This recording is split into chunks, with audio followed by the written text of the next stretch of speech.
Hello friends, welcome to my YouTube channel. তো এখন কথা বলবো ঋষি কাপুরের অভিনীত লাস্ট সিনেমা শর্মাজি নামকিন, যেটা অ্যামাজন প্রাইমে রিলিজ হয়ে গেছে। এবং আমার মনে হয় ফর দ্য ফার্স্ট টাইম আমরা এরকম একটা ফিল্ম দেখতে চলেছি যে ফিল্মটার মধ্যে একটাই ক্যারেক্টার কিন্তু দুটো অভিনেতা সেই ক্যারেক্টারটাকে পোর্ট্রে করছে। কারণ তোমরা হয়তো জানো এই ফিল্মটা শুটিং চলাকালীন ঋষি কাপুর আমাদেরকে ছেড়ে চলে যান এবং তারপর তার ক্যারেক্টারটা শুটিং যেটুকু বাকি ছিল সেটা কিন্তু পরেশ রাওয়াল ওই ক্যারেক্টারটা অভিনয় করেছিল। তো এই বিরল দৃশ্যটা কিন্তু আমরা প্রথমবার এরকম একটা জিনিস এই সিনেমাটার মাধ্যমে দেখতে চলেছি। তো শর্মাজি নামকিন মুভিটা কীরকম হলো সেটাই তোমাদের সাথে নিয়ে কথা বলবো। তো ভিডিওটা কিন্তু অবশ্যই শেষ অবধি দেখবে। প্রথমত বলে রাখি, এই সিনেমাটা কিন্তু একটা ভরপুর একটা ইমোশনস তোমাদের মধ্যে কাজ করবে। স্পেশালি যারা তোমরা ঋষি কাপুরকে দেখেছো, ফিল্ম দেখেছো বা ঋষি কাপুরের তোমরা গান শুনেছো, তাদের কাছে একটা আলাদা রকম ইমোশন কাজ করবে এই ফিল্মটা। কারণ যখন তোমরা ফিল্মটা দেখবে তখন সিরিয়াসলি তোমরা ভাবতে পারবে না যে এই মানুষটা আমাদের মধ্যে নেই। এবং ফিল্মটার মধ্যে তিনি যে চার্মটা রেখে গেছেন এবং তার সেই হাসিটা এবং একটা যে বচপনা তিনি যে ক্যারেক্টারটার মধ্যে প্লে করছে সেটা কিন্তু তোমাদের দেখতে সত্যিই বেশ ভালো লাগবে এবং সাথে সাথে কিন্তু তোমাদের একটু ইমোশনালও করে দেবে।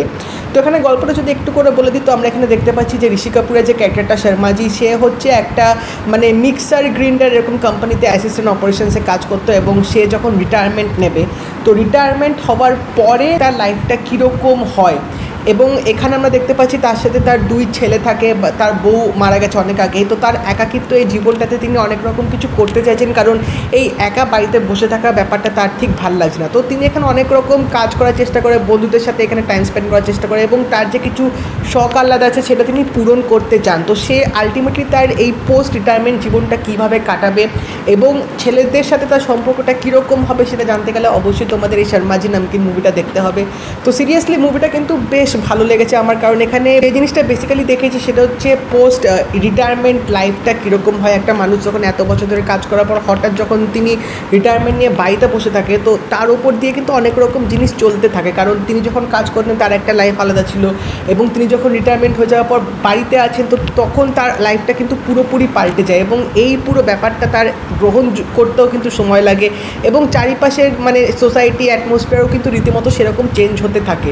তো সেই জিনিসটা কিন্তু ফিল্মটার মধ্যে ভালোভাবে দেখেছি। এবং এখানে আমরা দেখতে পাচ্ছি যে ঋষি কাপুরের যে ক্যারেক্টারটা, তিনি কিন্তু বেশ খাবার বানাতে পছন্দ করেন, কারণ তিনি এখানে ডিফারেন্ট ডিশ বানান। তো এই ডিফারেন্ট ডিশ বানানোর দৌলতেই তার অনেক রকম ঘটনাই জীবনে ঘটবে ফিল্মটার মধ্যে এবং সেটা কিভাবে তার জীবনটাকে আরও আগিয়ে নিয়ে যেতে সাহায্য করবে বা তার বাচ্চাদের সাথে তার যে সম্পর্কটা সেটা কতটা ভালো করবে সেটা তো অবভিয়াসলি ফিল্মটা দেখলে তোমরা জানতে পারবে।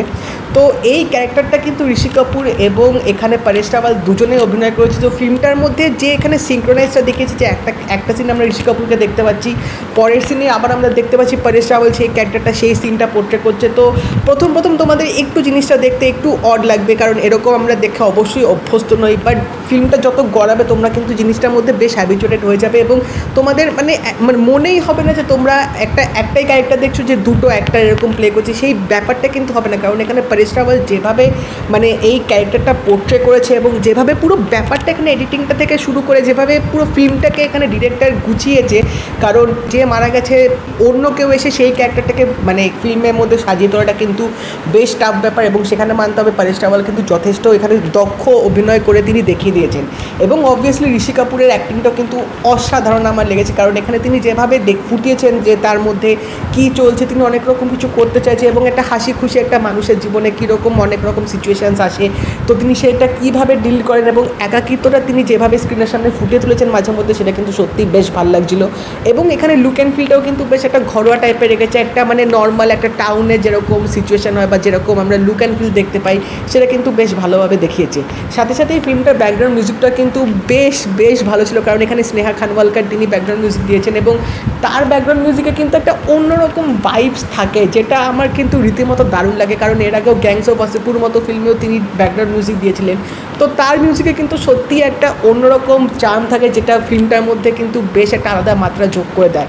এবং অবভিয়াসলি ফিল্মটার গল্পটাও কিন্তু যথেষ্ট ভালো ছিল, তোমাদের কিন্তু একটা ফিল গুড ভাইব এরকম গল্প দেবে এবং সাথে সাথে ফিল্মটার মধ্যে অনেক রকম লেয়ার্স, অনেক রকম রিলেশনশিপের এখানে যে জিনিসটা দেখেছি সেটা কিন্তু বেশ আমার ভালো লেগেছে। বাট হ্যাঁ, আমার মনে হয় ফিল্মের রান টাইমটা আরেকটু হয়তো কম করা যেতে পারতো, কারণ এই ফিল্মটার রান টাইম মোটামুটি 2 ঘন্টার কাছাকাছি, তো 5 থেকে 10 মিনিট আরেকটু কমিয়ে দিতে পারতো, কারণ এখানে কিছু কিছু সিন আমার একটু বেশি স্ট্রেচেবল মনে হয়েছে। এবং এই ফিল্মটা সিরিয়াসলি জাজ করা বা এই ফিল্মটা নিয়ে কিছু কথা বলাটা সত্যি খুব ডিফিকাল্ট, কারণ যে মানুষটাকে নিয়ে কথা বলছে অবভিয়াসলি সে মানুষটা আমাদের পাশে আর নেই এখন। তো তার অ্যাক্টিংয়ের এই যে ছাপটা তিনি লাস্ট ফিল্মটা যে ফেলে গেছে সেটা কিন্তু সত্যি একটা সেলিব্রেট করার মতনই। এবং প্রতিবারই যখন স্ক্রিনের মধ্যে তোমরা ঋষি কাপুরকে দেখবে তোমরা কিন্তু একটা আলাদা মানে তোমাদের মুখে কিন্তু একটা হাসি চলে আসবে, এবং সেই হাসিটাই কিন্তু এই ফিল্মটা দেখার সময় একটা প্রাপ্তি বলা যেতে পারে। তো ওভারঅল বলবো শর্মাজি নামকিন এমন একটা মুভি যেটা আমার মনে হয় তোমাদের সবার দেখা উচিত, to cherish Rishi Kapoor's journey in the Indian cinema definitely. তো যদি তোমরা এই মুভিটা দেখে থাকো তো আমাকে অবশ্যই জানিও তোমাদের কেমন লাগলো, এবং যদি এই ভিডিওটা ভালো লাগে থাকে লাইক করে দিও, শেয়ার করে দিও, চ্যানেলটা কিন্তু অবশ্যই সাবস্ক্রাইব করে দেবে, নোটিফিকেশন বেলটাও কিন্তু অল করে দিও। তো দেখা হবে পরের ভিডিওতে, বাই।